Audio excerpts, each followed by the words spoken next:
Founder of Power Your Research, an academic branding company. And here I'm going to talk about 7 places to get social media content ideas.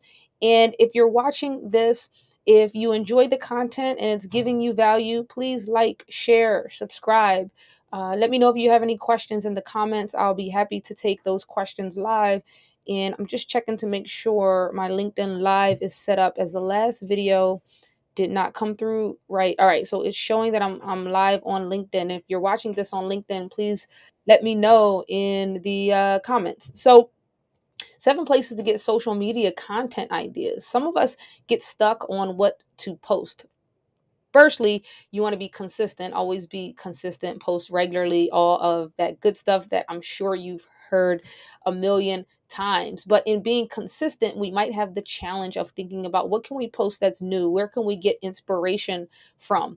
And so I'm going to give you 7 places that you can get inspiration to start thinking about what you need to be posting for your specific audience. And so the first place you want to go to, not the first place, these are in no particular order, but the first thing I have on my list to share with you is if you go to YouTube and you start searching for the most popular videos in your niche or in your field, you'll see videos that are the most popular. And that's a good indication that that's something that your particular audience cares about, because a particular video in your niche got a lot of likes or follows. And so you can put your own spin on it, change your title, add your own list. For example, if this video did really well, 7 places to get social media content ideas, you can change that up. Yours could be 5 places to get social media content ideas for people interested in climate change, right? Whatever your thing is. And you can use your own 5 ideas. So you never want to steal from people, but you want to put your own spin on it. So go to YouTube, look at the most popular videos in your niche, in your area, in your field, put your own spin on it, add your own content to it. The second place is current events and news outlets. So when things are trending, when things are happening in the culture, it's popular. And so this is actually what I teach for my academics in terms of getting actually media coverage, like landing high profile media outlets. You want your pitch to be relevant to current events. How can you spin what you do to make it applicable to current events? And so what's currently going on in society, in the culture? Is there big news in your particular field? Put some content out about that. Put your opinion on it. Put the current event headline in your headline for your videos, or your reel, or your next blog post. And so when you can connect to current events that people are already interested in, it's going to be easier for people to find you, because you're talking about something that everybody's already talking about. The third place you can get content inspiration is from Q&A sites, question and answer sites. So there are some outlets that are specifically built for people to ask questions. And so you can find people that are asking questions in your niche, and then create some social media content answering those questions. Here are some great places. Quora, right? People can go onto Quora. I think it's Quora, and people ask questions. And here's the cool thing about Quora: you can actually answer people's questions and kind of promote your stuff in there. You want to make sure you give a genuine answer to the person's question, but you can always link to your stuff on that site. But once you scan through the questions in your niche, find the questions that are the most popular, that got the most responses, or even find questions that people are asking that haven't gotten a lot of responses. That might be an area that you can fill in and make kind of your thing. Other place that people ask questions is Reddit. Okay, reddit.com. People are always asking questions, right? They have whole communities and niches and tribes on Reddit, where people are talking about one specific topic.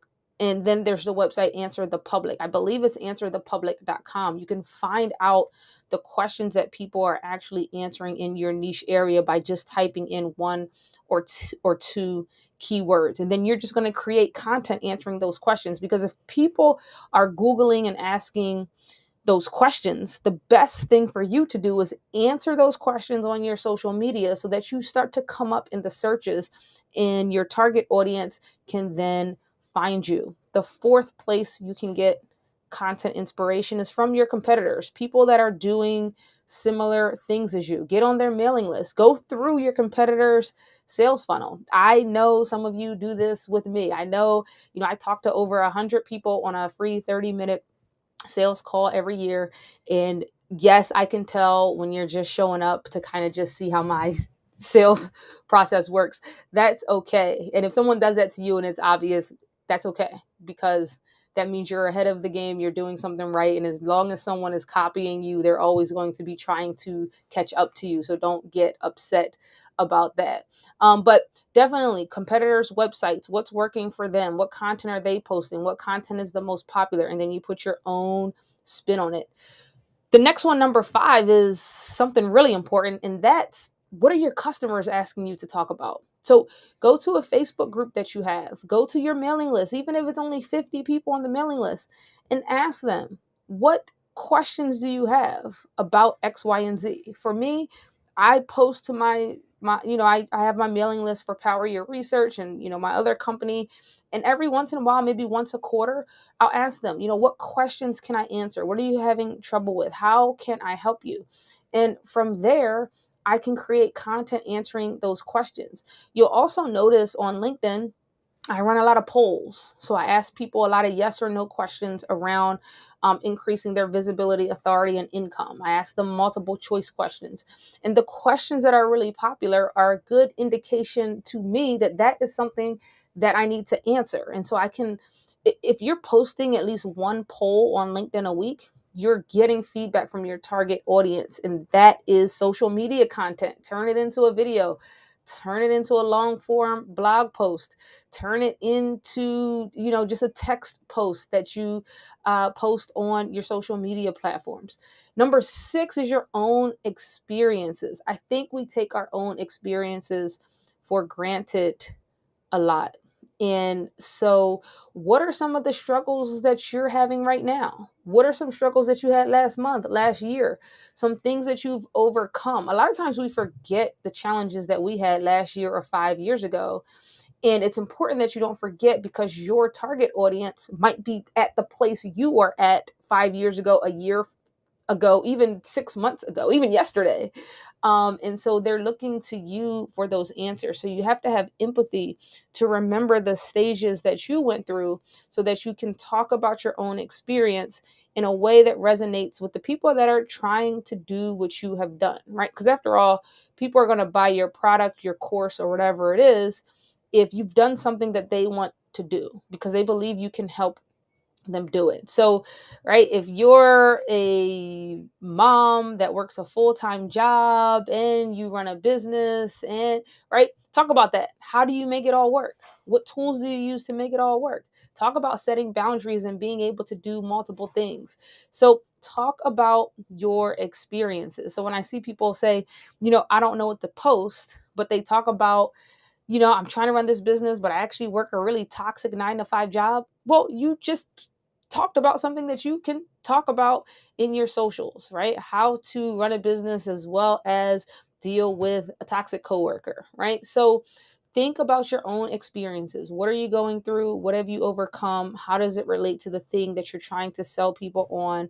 How does it relate to your target audience? And more importantly, how can you help people? Right? Turn your own experiences into a way that you can help people. I like to say that your story is someone else's survival guide. And then the last place that I have to share with you that you can get content ideas. Now, this was a longer list, y'all, so there are more places you can get content ideas, but your own analytics. So for me, I have analytics on my website, so I can see like the unique uh, visitors that I get to my website. I can see on my blog what blog posts you all keep coming back to over and over and over again over on my Power Your Research blog. I can see over a period of time what blog posts are doing well over a long period of time. And then that allows me to narrow down and drill down on the specific things you are interested in.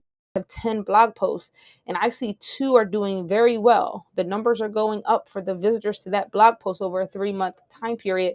That says to me that I need to create more content around that topic. And it's not a subjective decision at all. It's objective because I'm just looking at the data and letting the data lead me. Same thing if I post, let's say I post 2 polls on LinkedIn a week over the next 4 weeks. And then out of those, 3 polls did really, really well. Like, I have polls recently that got like over 50 responses. Some maybe got 5. Well, I know that one poll is something that interests my target audience. So I can post another poll that is similar. I can post some content answering the question that I asked on the poll. So over time, you can get laser focused once you start getting data, once you start putting more content out there. You can narrow it down to a small group of content that you can build off of, that that your audience really, really wants. And it's data driven. It's not objective. It's not subjective. You're not guessing. So those are 7 ideas for you to get some content inspiration. And of course, y'all, I didn't put Chat GPT on the list, but Chat GPT can give you some awesome ideas for content creation. It's a great place for idea ideation. Is Can I say idea ideation? That sounds wrong. But you know what I mean. So start putting your questions into Chat GPT around the content for your niche area, and it'll spit back some really amazing ideas that you can then tinker and alter to make content for your target audience. So I hope this helps. If it does, please y'all like, subscribe, and share. It really helps me when you like, subscribe, and share with the content. It means that I can help more people, reach more people. It tells the algorithm to keep sharing my stuff out with people that are similar to you, and help me help you as well. So I hope this helps, and you have an amazing